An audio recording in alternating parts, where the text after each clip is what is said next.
আপনি কেমন আছেন? আপনাকে আমি ভালোবাসতাম, তারপর দেখার জন্য ম্যাডাম সবসময় না ছটফট ছটফট করতো। বাবা মারা যাওয়ার পর কেউ পাশে ছিল না। মানুষ নিজের অজান্তেই ভালোবেসে ফেলে। আমি আপনাকে ভালোবেসে ফেলেছিলাম। আজকে 361 দিন আপনি ছেড়ে চলে আসছে। 361 দিন আপনাকে আমি পাগলের মতো হচ্ছি। পাই নাই কেন হচ্ছিলাম ম্যাডাম? সুতরাং মধ্যে একটা বার শোনার জন্য আপনি কি কোনদিন আমাকে ভালোবাসছে?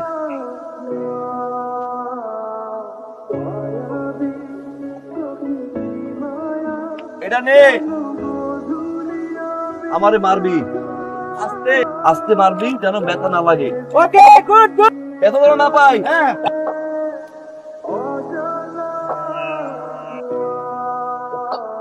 নাটা কাউকে আমি চিনতে পারছি না কেন?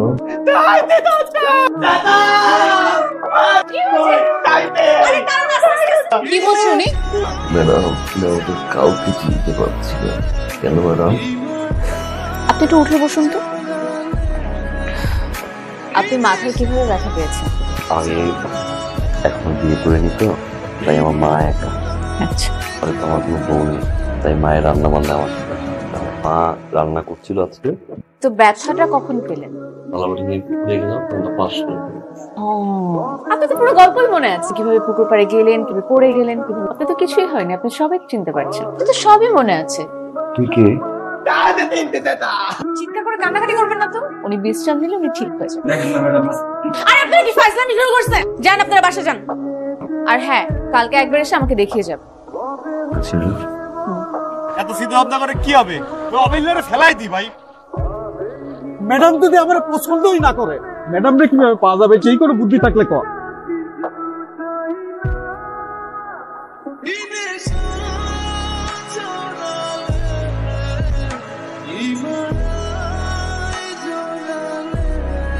আপনার ঘাটা কিন্তু শুকিয়ে গেছে, আরো কিছু মেডিসিন দিয়ে দিচ্ছি, পুরোপুরি সুস্থ হয়ে যাবে। আমি কি বাঁচবো? কিন্তু না বাসার মতো কিচ্ছু হয়নি। আর কিছু বলবি? ম্যাডাম আমি তাহলে ওটাই যাচ্ছি। ওই ভিতরে কি বলছ? ম্যাডাম সুন্দর করে হাত বুলিয়ে মাথায় ড্রেসিং করে দিল। তুমি কেন এর সময়ের ভিতরে যাবা?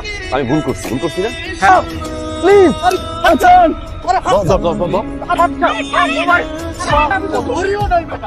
আপনি যদি আর একটা কথাও বল, অ্যাম্বুলেন্সে করে আপনাকে ডিরেক্ট। ওনারা আপনার সাথে এমন করলো কেন? আমাকে বললো কি তোর যা কিছু আছে তা বিয়ের পর। আপনি ঠিক আছেন তো? আগে ঠিক আছে। সাবধানে। জি ম্যাডাম, আপনিও সাবধান থাকবেন।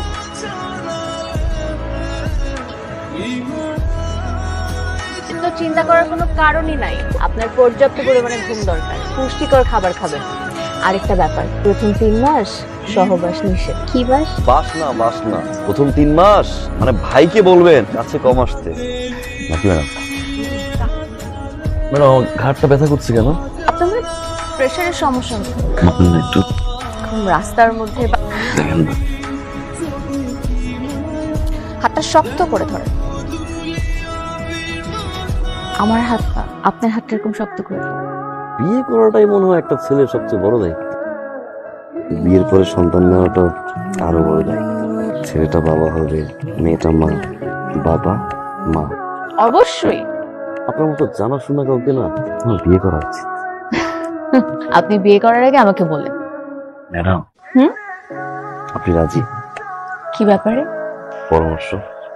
আমার কাজই তো এটা।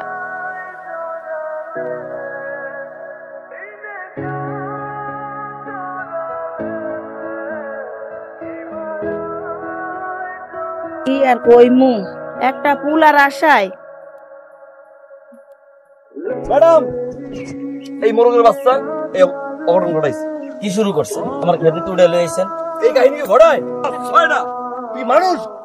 এই মোরগের বাচ্চা, দেখো মা, আমি এমনিতেই বাসা থেকে অনেক দূরে। মা এগুলো নিয়ে আর কথা বলতে আমার ভালো লাগে না।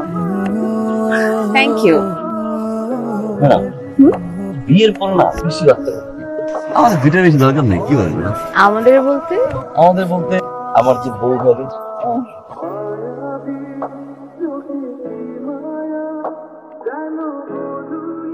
হ্যালো, আমি তো অফিসেই আছি। মানে কি বলছেন আপনি এসব? আর কি হয়েছে আপনার? আপনি আমাকে এরকম জরুরি আসতে বললেন, কি হয়েছে?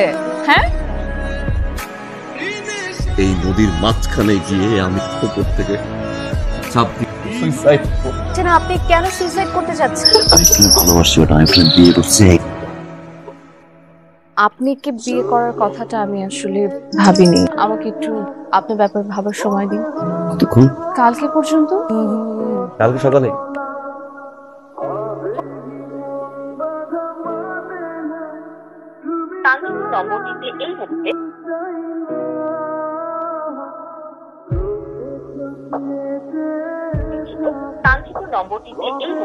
এই ম্যাডাম পূর্ণি ম্যাডাম আসলে সেটা আজকে সকালে রিজাইন দিয়ে চলে গেছে। ঠিকানা কিন্তু অবশ্যই আমি তার ব্যাপারে কিছু জানি।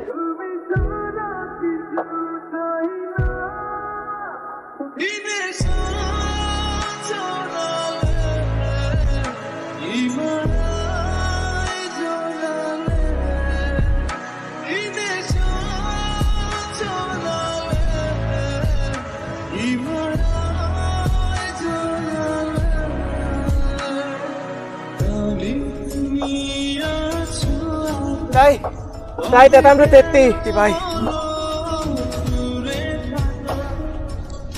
ভাই তন্নি ম্যাডাম কথা বলছেন? জি জি উনি তো আসলে 2 দিনের ছুটিতে আছে। ভাই আমার আপনারা ফোন নাম্বার ডক্টরের পার্সোনাল ফোন নাম্বার বা ঠিকানা সরি এটা আমি দিতে পারবো না। সব থেকে ভালো 2 দিন পরেই আসে।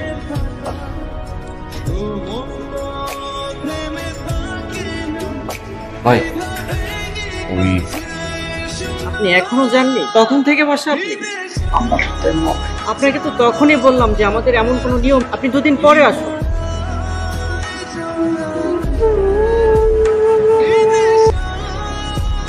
কে এসেছে আমার কাছে? ওই যে 2 দিন ধরে শুয়ে আছে। 2 দিন ধরে শুয়ে আছে? হ্যাঁ। এক্সকিউজ মি, শুনতে পাচ্ছেন?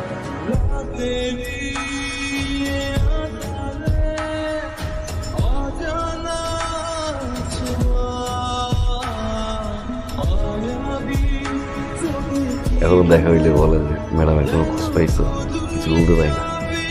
আপনি কেমন আছেন? আপনাকে আমি ভালোবাসতাম, আপনার একটা বার দেখার জন্য ম্যাডাম সবসময় ছটফট করতো। ভালোবাসার কথা বলছিল, আপনার তো তার পরের দিন আসার কথা ছিল ম্যাডাম। ওদের কি কোনো অপরাধ ছিল ম্যাডাম? আমার বাবা বেঁচে নেই। বাবা মারা যাওয়ার পর কেউ পাশে ছিল না, শুধু একটা মানুষ ছাড়া, আমার মামাতো ভাই। আমার ডাক্তারি পড়াশোনা কখনো আমাকে কোনো কিছুতে না বল। এর বিনিময়ে আমি তাকে দিয়েছিলাম কমিটমেন্ট। মানুষ নিজের অজান্তেই ভালোবেসে ফেলে।